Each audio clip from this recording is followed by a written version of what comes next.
Hi friends, welcome back to నువ్వే కావాలి story second episode. అరే బస్సు, నా మాట విను, సారీ రా, నేను ఆ ఉద్దేశంతో అనలేదు అంటూ రిషి ఎక్స్ప్లెయిన్ చేస్తూ ఉంటాడు. కానీ తను పట్టించుకోకుండా ఏడ్చుకుంటూ అక్కడ నుంచి వెళ్ళిపోతుంది. గాడ్, నేను ఏదో సరదా కన్నాను, కానీ ఇంత సీరియస్ అవుతుందని నేను అస్సలు అనుకోలేదు. ఈ పొట్టికి నా మీద చాలా కోపం వచ్చినట్టుంది. ఇప్పుడు తనని ఎలా శాంతింప చేయాలి అనుకుంటాడు. ఈలోపు క్లాసెస్ యాజ్ యూజువల్గా రన్ అవుతాయి. స్కూల్ అయిపోయాక ఎప్పుడు వసూయే రిషి దగ్గరికి వస్తుంది. సో వాళ్ళిద్దరూ కలిపే వెళ్తారు ఇంటికి. రిషి వసు కోసం మెయిన్ గేట్ దగ్గర వెయిట్ చేస్తూ ఉంటాడు. అలాగా ఒక 30 minutes, హాఫ్ అన్ అవర్ అయిపోతుంది. అయినా సరే వసు జాడ కనిపించదు. సో వసు వాళ్ళ క్లాస్మేట్ని అడుగుదాం అనుకుంటాడు. హే, మా వసు ఎక్కడా అని కొంచెం టెన్షన్ పడుతూ అడుగుతాడు తన క్లాస్మేట్ని. నాకు సరిగ్గా తెలియదు, కానీ తను ఈరోజు క్లాస్లో వేరే వాళ్ళని మనం కలిసి వెళ్దామా ఇంటికి అని అడిగింది. మేబీ తను ఇంటికి వెళ్ళిపోయి ఉండొచ్చు. నాకైతే తను ఎక్కడా కనిపించలేదు. స్కూల్ అవ్వగానే వెళ్ళిపోయి ఉంటుంది అని ఆ అమ్మాయి అంటుంది. ఓహ్, ఓకే, థ్యాంక్ యూ అని చెప్పేసి రిషి స్లోగా వసు గురించి ఆలోచిస్తూ నడుచుకుంటూ వెళ్తాడు. చాలా సాడ్గా అనిపిస్తుంది. అలాగే తన పైన కోపం కూడా వస్తుంది. అలా ఎలా వెళ్ళిపోతుంది? అంత కోపం ఉంటే నాతో మాట్లాడకపోయినా పర్వాలేదు, అంతేగాని నన్ను వదిలేసి వెళ్ళిపోవడం ఏంటి? కనీసం నాతో చెప్పాలి కదా, నేను టెన్షన్ పడతానని తెలీదా అనుకుంటూ తనలో తానే మాట్లాడతాడు. కానీ స్టిల్ తన గురించి కాదు, వసు ఇంకా చిన్నది కదా, చిన్న పిల్ల కదా, అలా ఎలా వెళ్ళిపోతుందని తన కోసమే ఆలోచిస్తాడు. తను బాధపడితే చూడలేడు. సో తను బాధపడుతుందని తెలిసి తనకంటే ఎక్కువ తిన బాధపడిపోతుంటాడు. ఇప్పుడు ఏం చేయాలి? ఇంటికి వెళ్తే మామ కూడా నన్ను తిడతారు. నాకు తెలిసి ఈ పాటికి ఆ పొట్టి వెళ్ళి మామతో చెప్పేసి ఉంటుంది. వాళ్ళిద్దరూ ఒకటే టీము. ఆ రాక్షసి డైరెక్ట్గా మా ఇంటికి వెళ్ళి ఉంటుంది నా మీద కంప్లైంట్ చేయడానికి. ఆల్రెడీ స్కూల్లో ఒకటి అయ్యింది. ఇప్పుడు మామ స్టార్ట్ చేస్తుందేమో ఇంటికి వెళ్తే. ఈ ఇద్దరు అమ్మాయిల్ని హ్యాండిల్ చేయడం నా వల్ల కాదు. ఇప్పుడు ఏం చేయాలి అంటూ కొంచెం సాడ్గా పోట్ పెట్టుకుని ఆలోచిస్తూ ఉంటాడు. ఇంటికి వెళ్ళాక ఏదో ఒక ప్లాన్ ఆలోచిస్తా అని అనుకుంటాడు. కానీ అలా తన గురించి ఆలోచిస్తూ నడుస్తూ ఉండగా తనకు ఒక ఐడియా వస్తుంది. వెంటనే ఫేస్లో స్మైల్ వస్తుందన్నమాట. వెంటనే పరిగెట్టుకుంటూ ఐస్ క్రీమ్ పార్లర్ దగ్గరికి వెళ్ళిపోతాడు. తన వీక్నెస్ నేనెలా మర్చిపోతాను? ఐస్ క్రీమ్ చూస్తే చాలు ఇట్టే మెల్ట్ అయిపోతుంది అని చెప్పి తన ఫేవరెట్ ఐస్ క్రీమ్ తీసుకుంటాడు. సో అది వాళ్ళ ఇంటికి వెళ్ళేసరికి కారిపోవడం ముందర ఎక్స్పీరియన్స్ ఉంది కదా, సో అది కారిపోకుండా ఉండడం కోసం కొంచెం ఫాస్ట్గా పరిగెట్టుకుంటూ వసు వాళ్ళ ఇంటికి వెళ్తాడు. కాలింగ్ బెల్ వెంటనే 2-3 times ప్రెస్ చేస్తాడు. అయినా సరే ఎవరు డోర్ ఓపెన్ చేయరు. నేను వచ్చానని నీకు తెలుసు అని నాకు తెలుసు అనుకుని కంటిన్యూస్గా కాలింగ్ బెల్ ప్రెస్ చేస్తూనే ఉంటాడు. ఇంట్లో ఎవరు లేరు, వెళ్ళిపో అని ఒక వాయిస్ వినిపిస్తుంది. రిషికి వసు ఫేసు ఒక ఇమేజ్ కళ్ళ ముందు రాంతుందనమాట, తన cute little angry face. So వెంటనే నవ్వుకుంటాడు. సో మళ్ళీ కంటిన్యూస్గా బెల్ ప్రెస్ చేస్తూనే ఉంటాడు. తను అలాగా తన పట్టుదలగా అలా ప్రెస్ చేస్తూ ఉంటే వసుకి చాలా కోపం వచ్చేస్తుంది. సీరియస్గా వెళ్ళి ఓపెన్ చేస్తుంది డోరు. ఓన్లీ తల మాత్రమే బయటకు పెట్టి, నీకు అర్థం కావట్లేదా? ఎన్నిసార్లు చెప్పాను ఇంట్లో ఎవరూ లేరు వెళ్ళిపోమని? అవునా, ఇంట్లో ఎవరూ లేకపోతే నాకేంటి, ఒక చిన్న పొట్టిదాని వాయిస్ వినిపించింది, అది నేను కాదు అని కళ్ళు పక్కకు తిప్పేసుకుని డోర్ క్లోజ్ చేసేస్తుంది. తర్వాత పక్కకు తిరగగానే పక్కనే ఉంటాడు రిషి.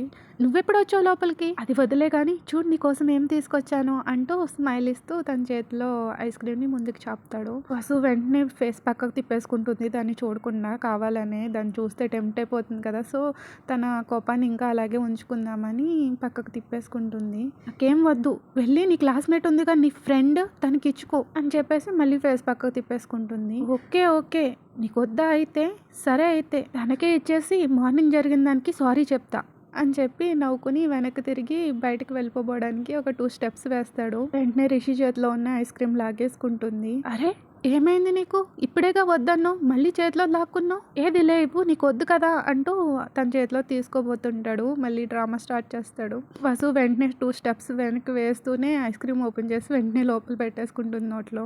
రిషి నవ్వుకుంటాడు. నేను ఎంగిల్ చేసేసా, ఇప్పుడు ఎలా ఇస్తావు తనకి ఐస్ క్రీమ్ అంటూ కొంచెం ఐబ్రో ఎగరేస్తుంది. ఓకే ఏం పర్లేదులే, నువ్వే తిను, నేను తన కోసం ఇంకో ఐస్ క్రీమ్ కొంటా. అది విని ఇంకా వసుకి ఇంకా ట్రిగ్గర్ అయిపోతుంది. ఫుల్ కోపం వచ్చేస్తుంది. తను తింటున్న ఐస్ క్రీమ్ని ఒక బాక్స్లో పెట్టి డీప్ ఫ్రిడ్జ్లో పెట్టుకుని మళ్ళీ వస్తుంది. తర్వాత రిషి చేయి పట్టుకుని సోఫా దగ్గర తీసుకెళ్తుంది. రిషికి ఏం అర్థం కాదు, కన్ఫ్యూజింగ్గా అలా చూస్తూ ఉంటాడు. సో సోఫా దగ్గరికి వెళ్ళాక తను సోఫా పైకి ఎక్కి నుంచుని రిషి కాలర్ పట్టుకుంటుంది. అప్పుడు అర్థమవుతుంది రిషికి తన హైట్కి తన కాలర్ పట్టుకోలేదు అనేసి. సో చిన్నగా నవ్వుకుంటాడు అనమాట, సౌండ్ బయటికి రాకుండా. అది వింటే ఇంకా కోపం వచ్చేస్తుంది తనకని. ఏమన్నావు? తనకి కొత్త ఐస్ క్రీమ్ కొంటావా? కొంటాను, ఏమైంది? నో, నువ్వు తనకి ఐస్ క్రీమ్ ఇవ్వడానికి వీల్లేదు. ఏ ఎందుకలా? ఎందుకంటే నీ బెస్ట్ ఫ్రెండ్ నేనే కాబట్టి. ఇంకెవ్వరు నీ బెస్ట్ ఫ్రెండ్స్ కాదు. అర్థమవుతుందా? అండ్ నాకు నీ మీద ఇంకా కోపం పోలేదు. నీతో ఇంకా మాట్లాడట్లేదు నేను. ఓహ్!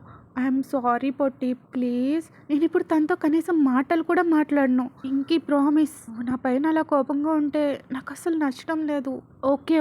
It's okay. ఇప్పుడు నాకు నీ మీద ఏం కోపం లేదులే. ఎందుకంటే నువ్వు నా ఫేవరెట్ ఐస్ క్రీమ్ తీసుకొచ్చావు కదా!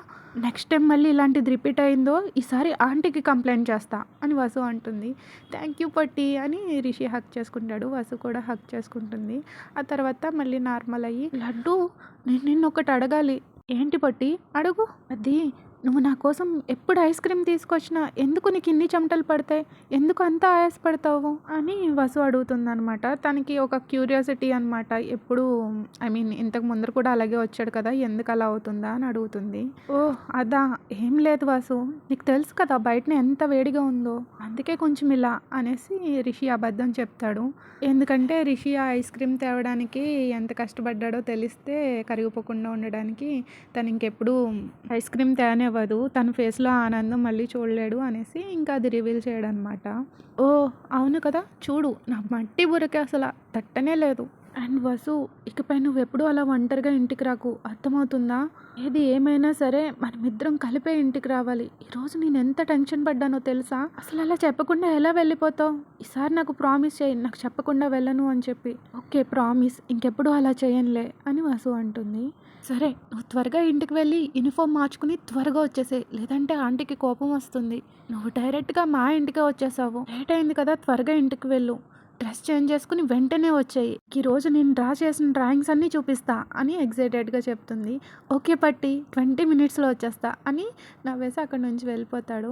అలా కొన్ని రోజుల తర్వాత రేపే రిషి బర్త్డే. నా బెస్ట్ ఫ్రెండ్‌కి ఏదైనా మంచి గిఫ్ట్ ఇవ్వాలి అని తనలో తానే ఆలోచిస్తుంది. ఏం గిఫ్ట్ ఇద్దామా అనేసి. ఈలోపు రిషి పరిగెట్టుకుంటూ వస్తాడు. అరే పొట్టి ఏం చేస్తున్నావు? ఒక్కదానివే కూర్చుని రా వెళ్ళి ఆడుకుందాం అని చెప్పి వసు చేయి పట్టుకుని బయటికి తీసుకెళ్దాం అనుకుంటాడు. లేదు నేను ఈరోజు ఆడుకోవడానికి రాను. నాకు చాలా పనుంది. నేను చాలా బిజీగా ఉన్నా. వెళ్ళు అని చెప్పి రిషిని కొంచెం పక్కకు నెట్టి తన స్టడీ టేబుల్ మీద ఉన్న బుక్స్‌ని ఏయో రఫ్‌గా తిప్పేస్తూ ఉంటుందనమాట. టర్న్ చేస్తూ పేజెస్‌ని చాలా బిజీగా ఉన్నట్టు. అవునా? ఏమైంది పొట్టి? ఏమైనా డౌట్సా? నాతో చెప్పు నేను క్లారిఫై చేస్తా. ఆ తర్వాత మనం ఇద్దరం వెళ్ళి ఆడుకుందాం. ఓకేనా? అని చెప్పి తను కూడా వసు బుక్స్ వైపు చూస్తూ ఉంటాడు. తనకు తెలియకపోయినా ఏం చూస్తుందా అని. రిషి కూడా అలా వసు బుక్స్ తీసి టర్న్ చేస్తూ చూస్తూ ఉంటే వసు తల కొట్టుకుంటుంది. అరే లడ్డు నువ్వెందుకు వెతుకుతున్నావు? అసలు నేను దేనికోసం చూస్తున్నానో నీకు తెలుసా? వచ్చేసాడు పెద్ద హెల్ప్ చేయడానికి. అరే హా! అనేసి రిషి నవ్వి ఏంటి చెప్పు?